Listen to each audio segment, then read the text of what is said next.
નમસ્કાર, મંતવ્ય ન્યૂઝમાં આપનું સ્વાગત છે અને હું છું આપની સાથે હિરલ.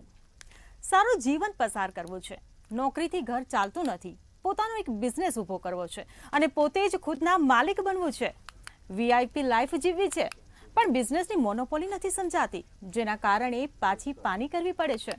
તો હવે ચિંતા કરવાની કોઈ જ જરૂર નથી, કારણ કે મંતવ્ય ન્યૂઝ તમારા માટે લઈને આવ્યું છે બજારના તમામ પાસાને સમજી શકાય તેવો એક ખાસ કાર્યક્રમ, જેનું નામ છે મેનેજમેન્ટ ગુરુ. આ મેનેજમેન્ટ ગુરુ તમને એ તમામ સ્ટાર્ટઅપથી કોર્પોરેટ સુધી દરેક તબક્કાનું જ્ઞાન આપશે. ન માત્ર જ્ઞાન, પરંતુ સોલ્યુશન પણ આપશે. આ મેનેજમેન્ટ ગુરુ તમારા બિઝનેસના માર્ગદર્શક બનશે અને તમને સ્માર્ટ સ્ટ્રેટેજી શીખવશે અને સ્ટ્રોંગ નિર્ણયોથી તમારા બિઝનેસને આપશે સફળતાની ગેરંટી. ફાઇનાન્સ, લીડરશિપ કે પછી ઇનોવેશન, આ બધું જ હવે એકમાત્ર પ્લેટફોર્મ પર જાણવા મળશે, જે તમારા બિઝનેસને ઊંચાઈઓ પર લઈ જશે. ત્યારે આજે પહેલા એપિસોડમાં વાત કરીશું બજારની વિપરીત અસરોમાં કંપનીને કેવી રીતે પ્રોફિટમાં રાખવી તેની. આ સાથે જ બજારની બદલાતી પરિસ્થિતિઓ અને તેની આધીન લેવાતા બદલાવના નિર્ણયો અને કંપનીનો ગ્રોથ તેમજ કોસ્ટ રિડક્શનની. તો થઈ જાવ તૈયાર, કરીશું કાર્યક્રમ શરૂ, જેનું નામ છે મેનેજમેન્ટ ગુરુ.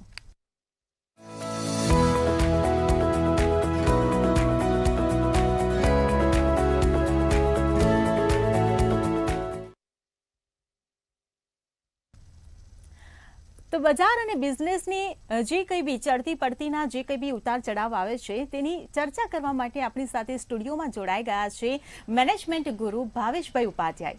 ભાવેશભાઈ, સૌથી પહેલા આપનું મંતવ્ય ન્યૂઝમાં સ્વાગત છે. Thank you so much Hiral. Bhaveshbhai, આપણે આજે વાત કરી રહ્યા છીએ બજારની, બિઝનેસની. એટલે ઘણા લોકોને મૂંઝવતો એક પ્રશ્ન હોય જે નવું સ્ટાર્ટઅપ કરે છે. પહેલાં એવું હતું કે પોતાની એક અલગ સ્ટ્રેન્થ હતી, પોતાના દમ પર બિઝનેસ આખો ઊભો કરતા હતા. પરંતુ હવે માર્કેટનું એવું છે ને કે અવારનવાર એમાં કંઈ ને કંઈ ચેન્જ આવતા રહે છે. હવે દર 13 મહિને કંઈ ને કંઈ નવા ચેન્જ આવે છે. એટલે દરેક વ્યક્તિ છે ને એક મૂંઝવણમાં છે કે આવા ચેન્જ આવે છે, બદલાવ આવે છે, ત્યારે આપણે શું કરવું? Thank you Hiral. બહુ સરસ ક્વેશ્ચન છે અને મને લાગે છે કે આપણે બહુ સારી શરૂઆત કરી છે. પહેલાં એવું કહેવાતું હતું કે દરેક કંપનીઓ કે સ્ટાર્ટઅપ પોતાના આંતરિક જે સ્ટ્રેન્થ હોય અથવા તો આપણે જેને યુએસપી કહીએ છીએ એની સ્ટ્રેન્થને લીધે કંપનીઓ પ્રગતિ કરતી હોય છે. પરંતુ એવું બન્યું છે કે છેલ્લા 4-5 વર્ષથી કે જે ચેન્જ, જે બાહ્ય ચેન્જ જે પહેલાં 4 થી 5 વર્ષમાં એક વખત આવતો હતો, એ બાહ્ય ચેન્જ અત્યારે 12 થી 13 મહિનામાં કંપનીને સામનો કરવો પડે છે. હવે એ બાહ્ય ચેન્જ માર્કેટની પ્રાઇસ હોય, માર્કેટના ટેરિફ જેવા કોઈ પરિબળો હોય કે સડન કોઈક માર્કેટનો એવો ચેન્જ આવે છે જેમાં પોલિસીનો બદલાવ, જીએસટીના રેટ કે કંઈ ને કંઈક એવા બાહ્ય આંતરિક પરિબળો કંપનીની પ્રોડક્ટ્સના માર્જિનને અને કંપનીની પ્રોફિટેબિલિટીને મોટું અસર કરે છે. એટલે અત્યારે જે ટ્રાન્સફોર્મેશન અથવા તો ટ્રાન્ઝેક્શન જે ચેન્જ થઈ રહ્યું છે કે પોતાની કંપનીની યુએસપી સાથે સાથે કંપની જો માર્કેટના બાહ્ય પરિબળોને પણ કેવી રીતે સામનો કરે એની યોજના સાથે જ જો કામ કરતી રહે તો જ તે લાંબો સમય સુધી કામ કરી શકે છે. એટલે કંપનીએ પોતાની આંતરિક શક્તિ એટલે કે પોતાની પ્રોડક્ટ્સની યુએસપી પર ફોકસ રાખવું એ બહુ અગત્યનું છે. પરંતુ સાથે સાથે માર્કેટની કન્ડિશનને કેવી રીતે સામનો કરવો એની જો સ્ટ્રેટેજી કંપની જોડે નહીં હોય તો કંપની ક્યારેક મુશ્કેલીમાં આવી શકે છે. જી બિલકુલ. હવે તમે સ્ટ્રેન્થની વાત કરી, આજે બધી વાત કરી, એટલે એક સવાલ એ ઊભો થાય ભાવેશભાઈ કે જ્યારે પરિસ્થિતિ બદલાય છે, માર્કેટ બદલાય છે, ત્યારે કંઈ ને કંઈ જે સવાલો ઊભા થાય છે ત્યાં આપણે પાછી પાની કરવી પડે છે, નિરાશ થઈ જઈએ છીએ કે હવે આગળ શું કરીશું, કેમ કે બધું બદલાઈ ગયું. તો સવાલ એ ઊભો થાય ભાવેશભાઈ કે આ બદલાવ આખરે આવે કઈ પરિસ્થિતિના કારણે, શેના કારણે આ બદલાવો આવતા હોય છે? બહુ સરસ સવાલ છે. બાહ્ય પરિબળો 3 પ્રકારના હોય છે. એક, સડનલી કોઈ ગવર્મેન્ટની પોલિસી ચેન્જ થાય. બીજું કે સડનલી તમારો મુખ્ય બિઝનેસ જો વિદેશનો હોય અને ટેરિફ જેવા પરિબળો આવી જાય. કોઈક વખત તમારું જે રો મટીરિયલ્સ હોય એનો ભાવ સડનલી ડબલ થઈ જાય. એટલે આવા 3 થી 4 પ્રકારના બાહ્ય પરિબળો સમયાંતરે કંપની અથવા તો નાના ઇવન એમએસએમઈસ કે એસએમઈસને સામનો કરવા પડતા હોય છે. એટલે પહેલાં કેવું હતું કે કંપની પોતે એવું પ્રાઉડ ફીલ કરતી હતી કે ભાઈ મારો 30% માર્કેટ શેર છે, મારો 40% માર્કેટ શેર છે, પરંતુ અત્યારે એ જ મોટો લાંબો અથવા તો મોટો માર્કેટ શેર કંપનીનું એક પ્રકારનું રિસ્ક થઈ ગયું છે. એટલે સપોઝ હું કંપની ચલાવું છું અને મારો એક જ પ્રોડક્ટ ઉપર માર્કેટ શેર 40% છે, દેટ મીન્સ મારું રિસ્ક અત્યારે 40% છે. કારણ કે ક્યારે એ માર્કેટ શેરમાં બહુ મોટો બદલાવ આવે એ કંપનીને પોતાને પણ ખબર નથી હતી. એટલે એક જ થેરાપેટિક સેગમેન્ટમાં અથવા તો એક જ પ્રોડક્ટ કેટેગરીઝમાં તમારો જેટલો મોટો લાંબો શેર એટલું તમારું રિસ્ક વધારે. એટલે પહેલાં જે પ્રાઉડ ફિલિંગથી વાતો કહેવાતી હતી કે મારું 30%, 40%, 50% માર્કેટ શેર છે, એના કરતાં હવે એક પ્રોડક્ટની જગ્યાએ નંબર ઓફ પ્રોડક્ટ્સમાં તમારો 5%, 10%, 15%, 20% જેટલો માર્કેટ શેર હશે તો તમે બહુ સેફલી અને કમ્ફર્ટથી સારો એવો બિઝનેસ કરી શકશો. જી બિલકુલ, આપણે બદલાવની વાત કરી, પરંતુ જ્યારે આવા બદલાવ આવે ને ત્યારે કંપનીએ બદલાવ માટે શું કરવું જોઈએ, એને કઈ રીતે પ્રિપેર રહેવું પડે? કરેક્ટ. એટલે આવી પરિસ્થિતિ પહેલાં બહુ વર્ષો પછી આવતી, પણ અત્યારે દર 6 મહિને કે દર 1 વર્ષમાં કંપની આવી પરિસ્થિતિનો સામનો કરી રહી છે. એટલે કંપનીએ હંમેશા પ્લાન બી અને પ્લાન સી સાથે જ ચાલવું જોઈએ. એ નાનો વેપારી હોય કે મોટો બિઝનેસ ગ્રુપ હોય, એમની જોડે જો પ્લાન બી અને જો પ્લાન સી નહીં હોય કે કાલે ઉઠીને જો માર્કેટની પરિસ્થિતિ બદલાય, ફોર એક્ઝામ્પલ મારું અત્યારે એક જ કન્ટ્રી, લેટ્સ એક્ઝામ્પલ તરીકે અત્યારે મારો યુએસમાં સૌથી વધારે મોટો બિઝનેસ છે અને પરિસ્થિતિ બદલાઈ ગઈ અને કાલથી મારે યુએસમાં કંપનીનો માલ વેચવાનો નથી એવું નક્કી કરવામાં આવે બીકોઝ ઓફ ધી ટેરિફ કે એવા બીજા કોઈ બાહ્ય પરિબળોને લીધે, તો મારી જોડે બીજા કન્ટ્રીઝ તૈયાર હોવા જોઈએ.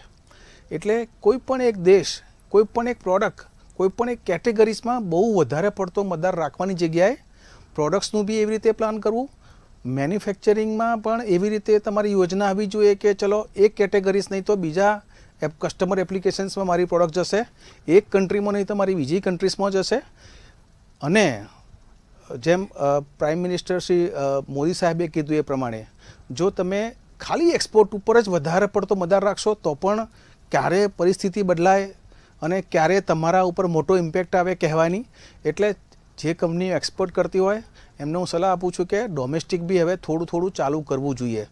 એટલે કોઈ પણ એક જ વસ્તુ પર બહુ બધો આધાર રાખવાની જરૂર નથી. જ્યાં તમે વધુ કમ્ફર્ટેબલ સિચ્યુએશન આવે એટલે તમારે સમજવાનું કે મારે હવે ચેન્જ અથવા તો પ્લાન બી અને પ્લાન સીની જરૂર છે.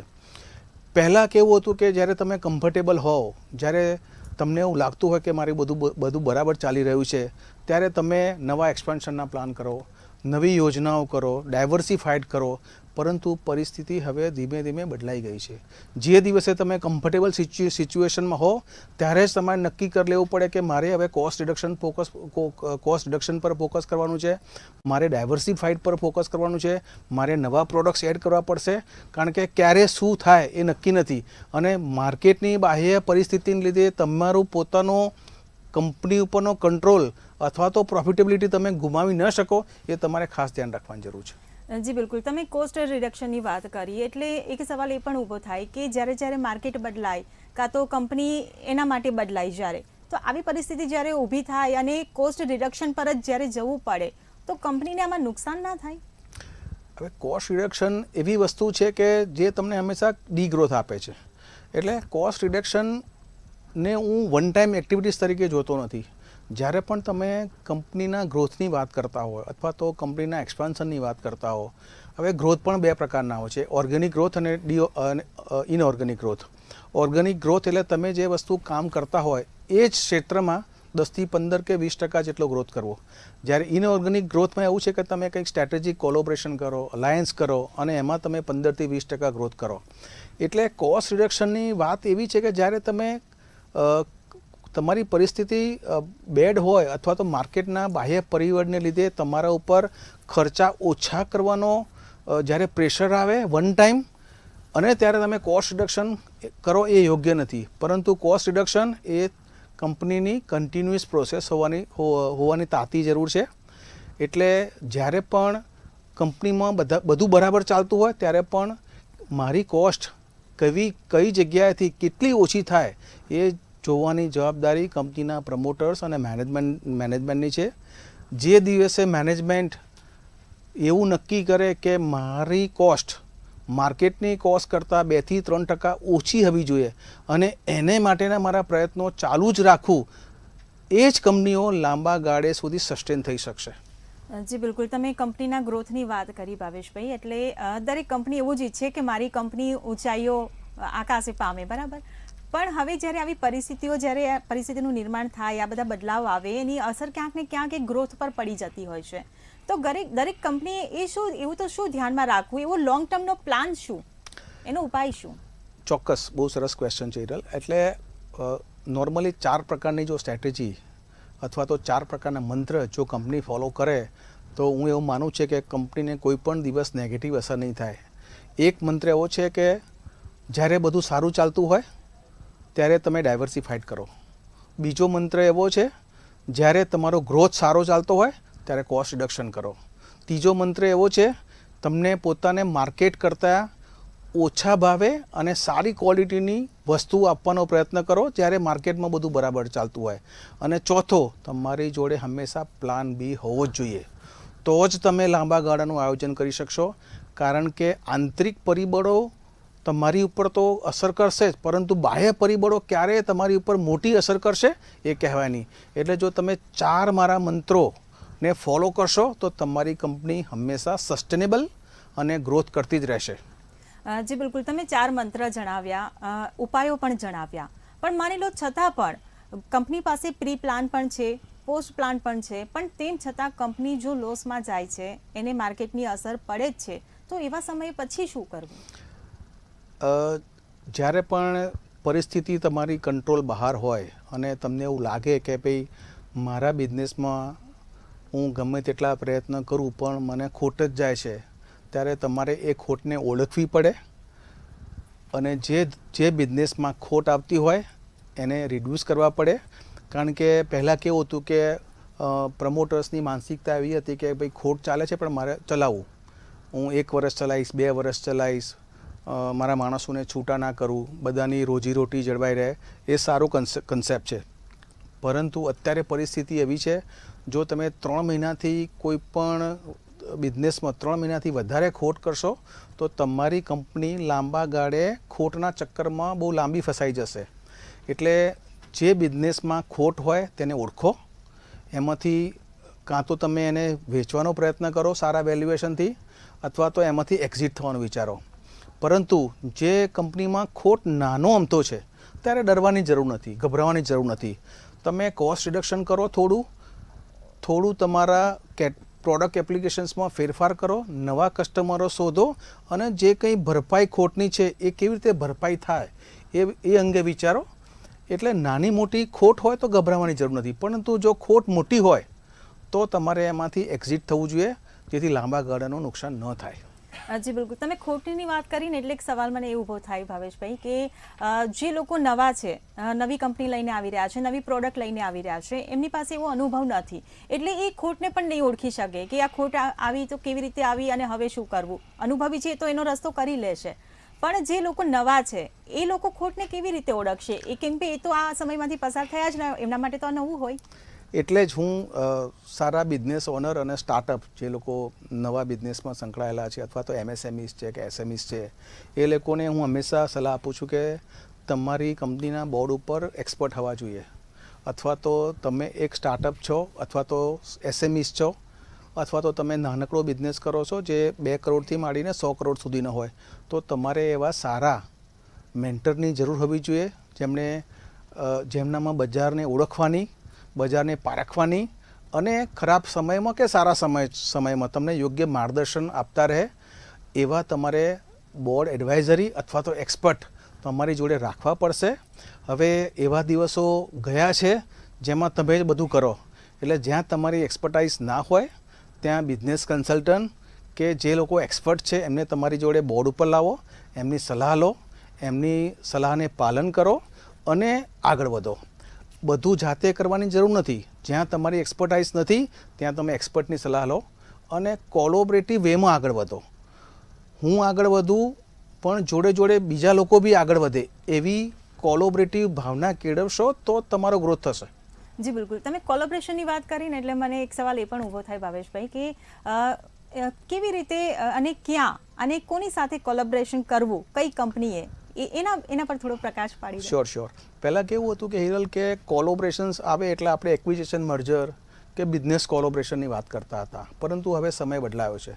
તમારે તમારા વેન્ડર્સ જોડે બી કોલોબરેશન કરવું જોઈએ, તમારા સપ્લાયર્સ જોડે બી કોલોબરેશન કરવું જોઈએ, તમારા જે એમ્પ્લોઈઝ છે એ લોકોને જોડે તમારે ભાગીદારી કરવી જોઈએ. એમ્પ્લોઈઝની ભાગીદારીનો અર્થ એવો છે કે એમને કંઈ ભાગીદાર બનાવવાના નથી, પણ તું તમારા ગ્રોથના ભાગીદાર બનાવવાના છે. તમારી જોડે સારી ઇસોપ્સની સ્કીમ હોવી જોઈએ, સ્ટોક આપવાની સ્કીમ હોવી જોઈએ. એટલે જે કર્મચારીઓ તમારી જોડે જે કામ કરતા હોય ને એમને પોતાનાપણાની એક તો લાગણી આવે, પોતે ઓનર છે એવી ફિલિંગ આવે, અને જે લોકો કંપનીમાં લાંબા સુધી જ કામ કરતા હોય અને કન્ટ્રીબ્યુટ કરતા હોય એ લોકોને તમારે શેર બી તમે આપી શકો. બીજું, કોલોબરેશનની વાત આવે ત્યારે તમારી જોડે કમિટેડ સારી ક્વોલિટીના સપ્લાયર્સ અને વેન્ડર હોવા જોઈએ. એમની જોડે તમે લોંગ ટર્મ કોલોબરેશન કરો, લોંગ ટર્મ એએફસી કરો, તમારા કસ્ટમર્સ જોડે કોલોબરેશન કરો. તમારી જોડે એટલીસ્ટ 30 to 40% કસ્ટમર્સ એવા હોવા જોઈએ જે કોઈ પણ માર્કેટની ખરાબ કન્ડિશનમાં તમારી જોડે ઊભા જ રહે. કારણ કે પરિસ્થિતિ તો બદલાવાની જ છે. જો તમારી જોડે લોયલ એમ્પ્લોઈઝ, લોયલ સપ્લાયર્સ અને લોયલ કસ્ટમર્સ હશે તો તમારા ગ્રોથને કોઈ રોકી નહીં શકે. એટલે તમારી પોતાની તાકાત અને તમારા કોલોબરેશન, તમારા પાર્ટનર્સની લોયાલિટી તમને લાંબા ગાળે વિનર્સ બનાવશે. એમાં કોઈ મીનમેક નથી. જી બિલકુલ. તમે સ્ટોકની વાત કરી ભાવેશભાઈ, એટલે ખરીદ અને વેચાણ જે છે એ કઈ પરિસ્થિતિ પર ડિપેન્ડ રાખે, કઈ પરિસ્થિતિ જોઈને ખરીદમાં મતલબ સ્ટોક કરવામાં આપણે ફોકસ કરવું જોઈએ? મેં છે ને તમને જે વાત કરીને એમ્પ્લોય સ્ટોક એક્સચેન્જની વાત, ઓપ્શનની વાત કરી, પરંતુ જ્યારે તમે ખરીદ અને વેચાણની વાત કરો છો એઝ અ પ્રોડક્ટ ખરીદ અને વેચાણ, તો આખું બિઝનેસ ડિમાન્ડ અને સપ્લાય ઉપર રહેલો છે. એટલે જ્યાં તમારું ડિમાન્ડ વધારે હોય ત્યાં સપ્લાય ઓછું હોય, જ્યાં સપ્લાય વધારે હોય ત્યાં ડિમાન્ડ ઓછી હોય. એટલે તમારી જોડે એવી યુએસપી હોવી જોઈએ કે માર્કેટમાં ડિમાન્ડ જનરેટ કરે તમારી પ્રોડક્ટ્સની. કાં તમારી પ્રોડક્ટમાં યુએસપી હોય, અથવા તો તમારી પ્રોડક્ટ સારી ક્વોલિટીની હોય, અથવા તો ઓછા કોસ્ટની હોય. એટલે તમારી જોડે કંઈક નવું કસ્ટમરને આપવાનું હશે. આજે તમને ખ્યાલ હોય તો iPhone 17 લોન્ચ થયો. કેવી સ્ટ્રેટેજી છે, જેવો લોન્ચ થયો એવું ખરીદી કરવા માટે લોકો મારામારી કરે છે. તમારી જોડે એવી સ્ટ્રેટેજી હોવી જોઈએ. સપોઝ એમને iPhone 17 લોન્ચ કર્યો છે આજે, તો એ 15-20 દિવસ 2 મહિનાથી એમનું બ્રાન્ડિંગ કરતા જ રહે છે. એ ક્યુરિયોસિટી ઊભી કરી દીધી છે એમણે. એટલે તમારી જોડે આવી તાકાત હોવી જોઈએ કે તમારી પ્રોડક્ટ્સની કસ્ટમર સુધી જ્યારે પહોંચે ત્યારે એને પોતાને ક્યુરિયોસિટી રહે. જો તમારી B2C પ્રોડક્ટ હોય તો, B2B હો તો તમારા કસ્ટમર્સને ક્યુરિયોસિટી રહે, જે તમારા લોંગ ટર્મના ભાગીદાર છે. એટલે તમે જો આ ડિમાન્ડ અને સપ્લાયને જો સારી રીતે ઓળખી શકો, દેટ મીન્સ તમે માર્કેટને સારી રીતે ઓળખી શકો, તો તમે સારા એન્ટરપ્રનર છો. જો તમને તમારી પ્રોડક્ટ કોમોડિટી હશે, એટલે કે આવું તો બહુ જણા બનાવે છે, તો તમારા માર્જિન્સ પર ક્યારે એની અસર થશે નક્કી નથી. પરંતુ તમારી પ્રોડક્ટમાં કંઈ યુએસપી છે, માર્કેટમાં તમારે જેવી પ્રોડક્ટ બહુ ઓછા લોકો જોડે છે, તો તમે ચોક્કસ ગ્રોથ કરતા જ રહેશો. એટલે ડિમાન્ડ અને સપ્લાય જોડે સાથે તમારે જો સરખામણી કરવી હશે તો તમારી પ્રોડક્ટની યુએસપી ઉપર વધારે ફોકસ કરવું પડશે. જી બિલકુલ. હવે પ્રોડક્ટમાં એવું છે ને કે અત્યારે બધાને નવું જ જોઈએ, નવું કંઈક હોય ને તો પબ્લિક આકર્ષાય. એટલે નવી પ્રોડક્ટ લઈને આવવું હોય તો નવા લોકો જે છે, નવી કંપની જે હવે લઈને આવે છે, તો નવી પ્રોડક્ટ માટે કે કંઈક નવું બધાથી જુદું હોય એના માટેના કોઈ આઈડિયાઝ કે તમે અમને, અમારા દર્શક મિત્રોને આપી શકો? એટલે તમે કોઈ સપોઝ એગ્રીકલ્ચર ફિલ્ડમાં છો કે તમે કોઈ ઇલેક્ટ્રોનિક્સ ફિલ્ડમાં છો, કોઈ પણ ફિલ્ડમાં હોય, તમારે કસ્ટમરનું માઇન્ડસેટ કેવું છે કે એમને કંઈક નવું જોઈએ છે. નવું શેના માટે જોઈએ છે? કારણ કે એમને જે કરંટ જે અત્યારે પ્રોડક્ટ યુઝ કરી રહ્યા છે એમાં કંઈક ઇનોવેશન જોઈએ છે, એમાં એમને કંઈક એવું જોઈએ છે કે જેથી એમને એવું ફિલિંગ આવે કે યસ, હું કંઈક બહુ સરસ યુઝ કરી રહ્યો છું. બીજું કે કોમ્પિટિશન અત્યારે એટલી થઈ ગઈ છે કે લોકોને એવું છે કે મારી જોડે કંઈક નવું છે, હું લોકોને બતાવું. એટલે તમારું જ્યારે પણ તમે પ્રોડક્ટ ઇનોવેશનની વાત કરો ત્યારે તમારી પ્રોડક્ટના R&D પાછળ તમારે સારું એવું ઇન્વેસ્ટ કરવું પડે. પ્લસ તમારી જોડે આખી દુનિયાનું નોલેજ હોવું જોઈએ કે તમે સપોઝ એગ્રીકલ્ચર ફિલ્ડમાં છો કે તમે કેમિકલ્સ ઇન્ડસ્ટ્રીમાં છો કે તમે કોઈ પણ બીજા સેગમેન્ટમાં છો, પરંતુ આખી વિશ્વમાં શું ચાલે છે એનું તમને ખ્યાલ હોવું જોઈએ. તમને જો ખાલી તમે અમદાવાદમાં તમે જો તમારી ફેક્ટરી હશે ને તમને જો અમદાવાદનું જ ખ્યાલ હશે તો તમે ક્યારે ભરાઈ જશો તે નક્કી નથી. તમે ડાઇસ બનાવતો હો પણ તમને ગ્લોબલી ખબર હોવી જોઈએ કે મારું ડાઇસ ગ્લોબલી શું ચાલે છે અને હું ક્યાં છું અત્યારે, મારી પ્રોડક્ટ્સ અત્યારે કયા મારી સ્ટ્રેન્થ ઉપર અત્યારે માર્કેટમાં છે, શું મારી પ્રોડક્ટ્સની ક્વોલિટી સારી છે, મારી પ્રોડક્ટ્સની ઇનોવેટિવ એપ્લિકેશન સારી છે, મારી પ્રોડક્ટ્સની પ્રાઇસ સારી છે, કંઈક તમારી જોડે શું નવું છે જે બીજા કરતાંથી તમે અલગ તરી આવો છો, એ બહુ મહત્વનું છે અત્યારે. જી બિલકુલ. હવે નવું કંઈક લાવવાની વાત હોય ને એટલે ખતરો એ પણ હોય, ચાલશે કે નહીં ચાલે. એટલે કોઈ પણ નવી પ્રોડક્ટ આપણે લઈને આવીએ અને માની લો કે નથી ચાલતી તો ઘણા લોકો કેવું કરતા હોય કે એ પ્રોડક્ટ આખી બંધ કરી દે, પછી બીજો કંઈક નવો વિચાર આવે એટલે બીજી પ્રોડક્ટ લઈને આવે, ત્રીજો કોઈ વિચાર આવે તો ત્રીજી પ્રોડક્ટ લઈને આવે. એટલે પ્રોડક્ટ આજે બદલાવ લાવ્યા કરે તો એનાથી શું કસ્ટમર પર ફરક પડે, એ બંધાયેલા રહેશે કે છૂટી જશે, એવો ડર પણ એક હોય. અત્યારે એવું છે હિરલ કે જેટલી પ્રોડક્ટ્સ માર્કેટમાં આવે છે એમાંથી 70% પ્રોડક્ટ માર્કેટમાં ચાલતી નથી. કેમ નથી ચાલતી? કારણ કે એ કસ્ટમરના લાઇકિંગ અને ડિસલાઇકિંગ પર ચાલે છે. ઘણી પ્રોડક્ટ્સ એવી હોય છે કે શરૂઆતમાં તમને એવું લાગે કે આ પ્રોડક્ટ નહીં ચાલે, પરંતુ ધીરે ધીરે એનું વર્ડ ઓફ માઉથથી એનું બ્રાન્ડિંગ થતું જાય છે અને પ્રોડક્ટ સડનલી માર્કેટમાં પીક કરી દેતી હોય છે. એટલે તમારું ધ્યાન શું હોવું જોઈએ એઝ અ મેન્યુફેક્ચરર, જો તમે મેન્યુફેક્ચરિંગ કરતા હો કે હું નવી પ્રોડક્ટ આપતો જ રહું, નવા પ્રોડક્ટ એપ્લિકેશન આપતો રહું, નવું સંશોધન કર્યા કરું, મારું R&D અને F&D એટલે ફોર્મ્યુલેશન ડેવલપમેન્ટ, એમાં કંઈ ને કંઈ નવું સંશોધન કર્યા કરું અને કસ્ટમરને નવું જ આપવાનો પ્રયત્ન કરું. જો જ્યારે પણ તમે કસ્ટમરને કંઈક નવું આપશો ત્યારે કસ્ટમર એક વખત તો એનો અનુભવ કરશે જ, પછી જ તમને ખ્યાલ આવશે કે કસ્ટમરને પસંદ છે કે નહીં પસંદ છે. જી બિલકુલ. ભાવેશભાઈ, હવે એક છેલ્લો સવાલ અને એનો ટૂંકમાં જવાબ કે નવા પ્રમોટર્સ અને કર્મચારી આ બંનેને તમે સલાહ શું આપશો? પ્રમોટર્સને એ જ સલાહ આપીશ કે તમારા માણસો તમારા રિયલ સેન્સમાં ભાગીદાર છે. એટલે જો તમારે ગ્રોથ કરવો હશે તો માણસોને એઝ એ ભાગીદાર તરીકે રાખવા પડશે. અને કર્મચારીઓને એવી સલાહ આપીશ કે તમે કંપનીના ઓનર છો એ રીતે વિચારો અને એ રીતે કામ કરશો તો તમારો ગ્રોથ બી થશે અને કંપનીનો બી ગ્રોથ થશે. જી બિલકુલ. ભાવેશભાઈ, તમે અમારી સાથે જોડાયા અને અમારા દર્શક મિત્રોને આટલી સરસ માહિતી આપી. થેન્ક યુ સો મચ, બહુ જ મજા આવી ગઈ. તો આ હતા ભાવેશભાઈ ઉપાધ્યાય, જે આપણા મેનેજમેન્ટ ગુરુ છે. દર શુક્રવારે આપણી સાથે દરેક બજાર અને બિઝનેસનો એક નવો વિષય લઈને આવશે. આજે જે ચર્ચા થઈ બજાર અને બજારની બદલાતી પરિસ્થિતિની, એમણે જે કંઈ પણ માર્ગદર્શન આપ્યું, આશા રાખીએ કે એ તમને ક્યાંક ને ક્યાંક ઉપયોગી જરૂર સાબિત થશે. એટલે જો આવી જ માહિતી, બજાર અને બિઝનેસને લગતી માહિતી જો તમે જાણવા માંગતા હોવ તો ફરીથી અમે નવા વિષય સાથે આપને મળતા રહીશું. આવતા શુક્રવારે ફરી નવો વિષય લઈને આવીશું. ત્યાં સુધી મને અને ભાવેશભાઈને રજા આપો.